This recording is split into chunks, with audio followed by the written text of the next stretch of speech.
So obviously, you know, I live most of the year in the city of Atlanta, but Atlanta has tons of trees, tons of green space, and my house actually kind of backs up to a little chunk of national forest land. And so I see giant deer all the time in my yard. And so where I live in town, people are hunting, like urban hunting it a lot. And so I love the fact that you guys actually address that, because I think either people don't know about it or it's a faux pas and they have absolutely no idea. They think if you don't live in the country, you can't hunt deer. But I'm here to tell you that the biggest deer killed in Georgia every year are killed in the city of Atlanta. Yeah, Atlanta's getting kind of known for that too. Yeah. Like there's some folks that are putting the spotlight there in your hometown. Yeah. But yeah, you know, that experience in DC was eye-opening even for me, because you hear about it, but it does seem slightly, I mean, it's bizarre to think that that opportunity is right underneath your nose. It seems like the biggest hurdle, at least that I experienced and from other folks I've talked to, it's like if you can handle the people challenges with urban hunting, the deer hunting itself will more or less take care of itself. Yeah, have a nice day. Thank you. Could I try later of the day? I don't mean to bother you. Okay, thanks. The whitetail deer does have sort of a special place in Americana. And I think that's why that is the species that I feel is, from a cooking standpoint, that I have to spend the most amount of time helping people find a way to transform whitetail into something that's delicious. Because a lot of people have it. Most hunters where I am, that is their primary species.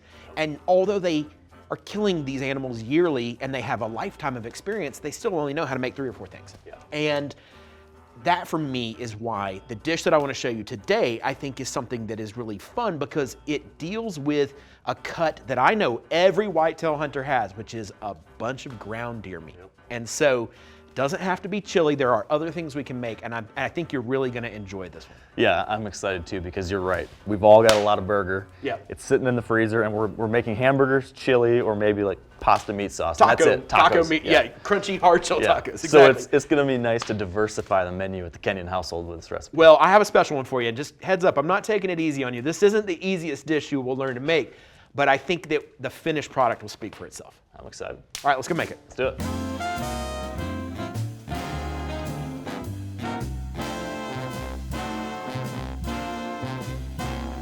Okay, so the dish we're gonna make is called Moussaka.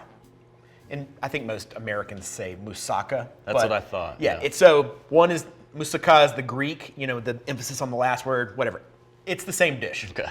The only tweak that we're making to it here is that we're gonna use venison. We're gonna use whitetail deer instead of the traditional lamb. So now the first thing we're gonna do here, very, very simple, is we're just gonna dice up an onion real fast.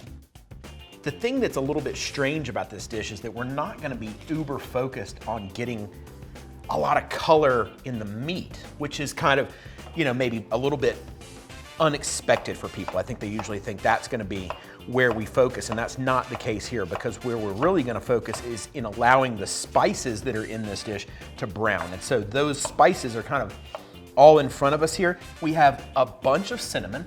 That's the only thing I recognize. Okay, so you have your cinnamon. We have cinnamon sticks, and then we have ground cinnamon. Yep. We also have ground clove. Okay. And then we have quite a bit of ground nutmeg as well. So like eggnog. Yes. So this does sound Christmassy. Yeah, it will have a little bit of that kind of Christmassy flavor to it. To me, these are what we call winter spices, because they make sense for dishes that we prepare when it's cold outside. First thing we need to do is make this meat sauce. Okay. So let's grab these onions, we'll grab the meat and the spices, we'll grab our tomatoes, we'll grab quite a bit of this stuff and take it over here to the stove, and we'll get that working. Sounds good. Okay.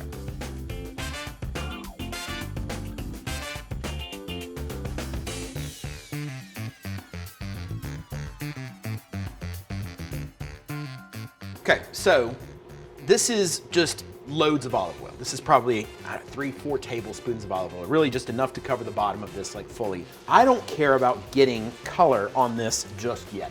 Okay. We're gonna get plenty of color here in a moment. What I'm wanting to do is just soften these and really pull all of that flavor from the onions out. So just give them a good stir, and I'm over kind of medium heat. We're not super hot here.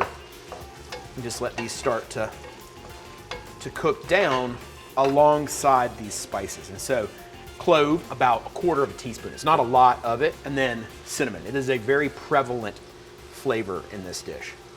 and give this a good stir and let these spices start to bloom in all of this olive oil. That's what we're trying to do here.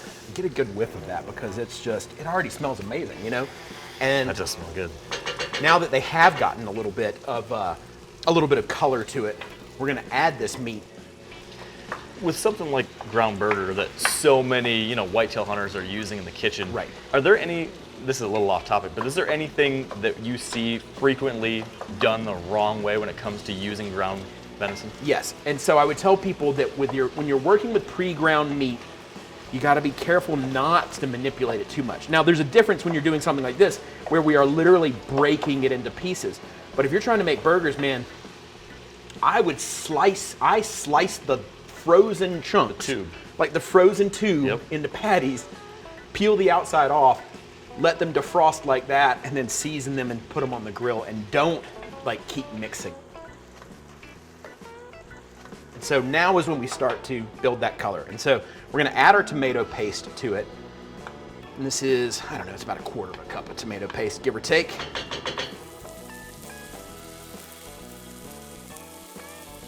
Now that I do have this mixed together, now I will turn my heat up and I'm gonna go all the way to high. Okay.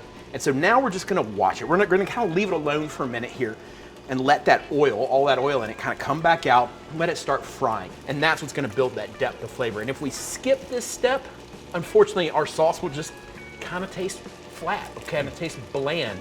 As it starts to fry and we can hear it, and I can look at the sides of the pan and I can see the fat separating off, that tells me that it's time, okay, now we're gonna give this a stir.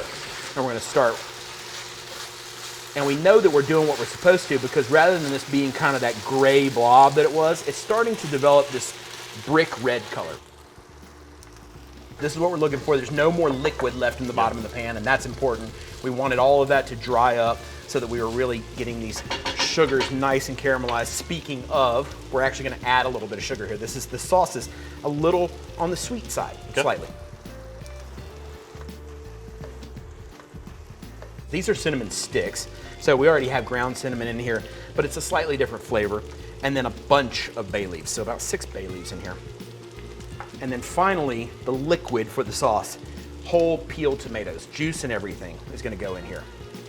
I'm already really digging the smell. Like it's making me hungry, Kevin. It's a very It's making me aromatic hungry. dish. I'm gonna kill my heat here, by the way. I'm gonna go all the way down to a simmer. Yeah. And then just make sure that this is all mixed through really, really well. Now, this is a dish with more than one sauce. So we have the meat sauce. Okay. It's part of the filling.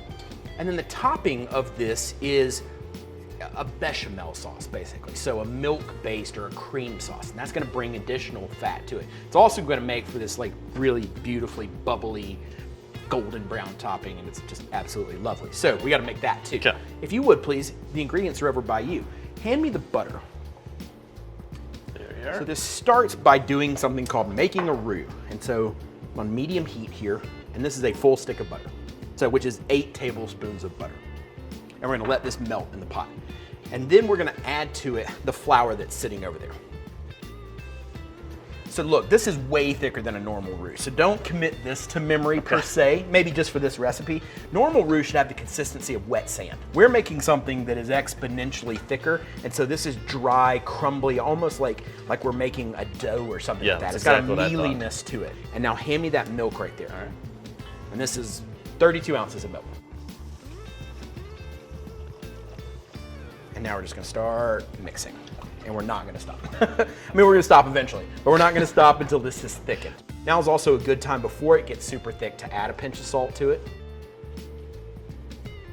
So you can see that it's already starting to thicken up. Like it goes from being the consistency of milk to, you know, the consistency of heavy cream, Creamy, give or take. yeah. But this is not the end of it. As it gets closer to that boil, it starts to get way thicker. And you can see, I mean, it's happening as we speak here. I can feel it, literally the resistance against your whisk. Like in the beginning, it's sloshing around like water. Now it's starting to get thick.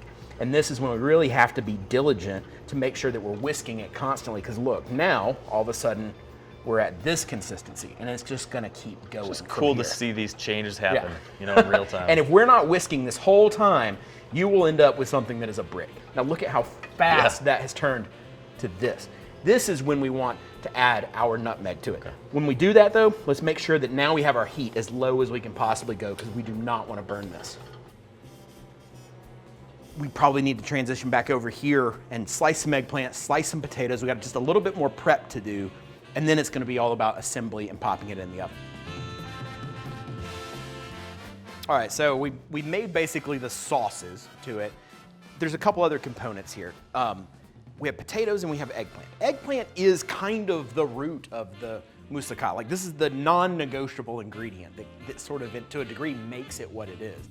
Now, while you're working on that, I'm going to cut up some potato. And we want that to be quite a bit thinner. I'm going to take the potatoes, I'm gonna throw a really big pinch of salt, like a big, big pinch of salt, because we won't have a chance to really season them elsewise. In here, fill it full of water, put it on the stove and bring it to a boil. And as soon as it reaches a boil, I'm gonna dump it out into that colander in the sink and I'm just gonna let them drain. The eggplant, on the other hand, we're gonna kind of have to go 2, 3, 4 pieces at a time, and we're gonna saute them in a little bit of olive oil, and then we're gonna put them on a cookie sheet and put them in the oven and let them cook until they're actually pretty tender.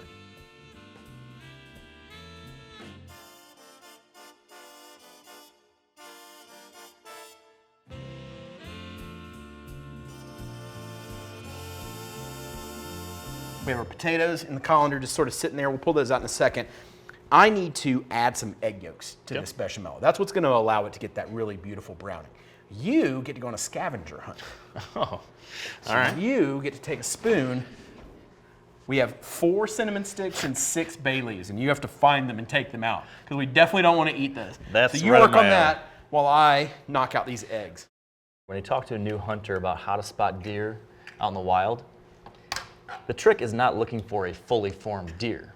You want to look for just a piece or a part. So you're looking for an ear, you're looking for a horizontal line in the vertically aligned forest. That is the most analytical way of searching for a cinnamon stick I've ever seen.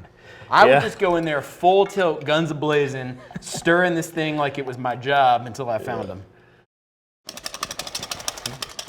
Here's a fun fact about me, Kevin. I am red-green colorblind. Oh, really? So I can see red and green, but Okay. when you've got like reds, like and browns all mixed together, stuff doesn't pop. So that might be why you saw the cinnamon stick and I don't. And there's less. Look it. Boom. That All was right. fun. We are now left to the assembly.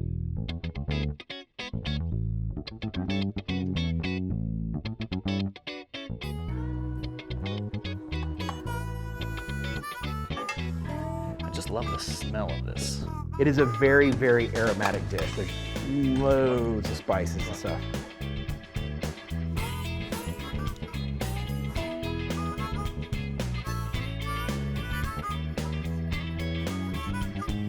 Last step here is just finishing up the rest of this Gruyere cheese over the top of it.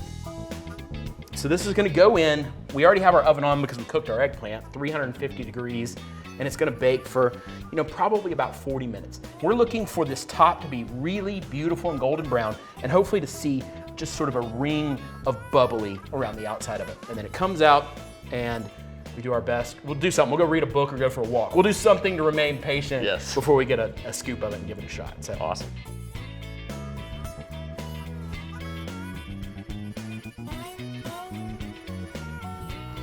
All right. This thing's a behemoth. Yeah, it looks like you got 10 pounds there of food. That's got to be 10 pounds. It's got to easily be 10 pounds of food. It's got to sit for a minute before we actually cut into it because it's just screaming hot. So while I have you, I want to ask a question. I got some property in Georgia.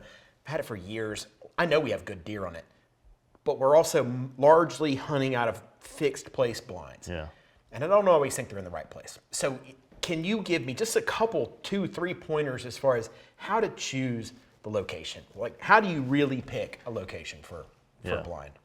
So I think it's important to remember that you've got like 2 sides of the coin you need to think about when choosing a location. You need to think about, what's the deer want to do? But then you also need to think about how do you minimize the sign of your presence there. So imagine a deer living in like a 1-room studio apartment. If you were to walk into their apartment and have a drink of water and eat some potato chips on their couch, right? If that was your place, you'd walk in, you'd realize somebody did that. Right. Same thing with the deer. So every time you hunt, the local deer know it. They know somebody was here, they knew someone was up to something, and they will change their behavior. Set those things up so that your wind direction, the usual wind direction in that part of the country, is going to be in your favor, right? Blowing away from where those deer are coming from or where they're going to be. Really give some thought to how you get in and how you get out of those blinds without deer seeing, smelling, or hearing you. So keep those 3 things in mind. Be very detail oriented. If you can do that, you'll be better set up. Awesome. I appreciate that, man. All right, now my end of the bargain. It's not too bad. That came out pretty intact, actually. Shockingly more intact than I expected. That's what you're looking for. And you can see the layers, but not like you said, like I was saying, you can't see them perfectly. You know, they're all in there, but a lot of that bechamel on top, but that's what you're looking for. And again, as this sets and it cools down, you'll get even less of this kind of everything running off. Still gonna be good though. So, man, let's give it a crack. I'm excited.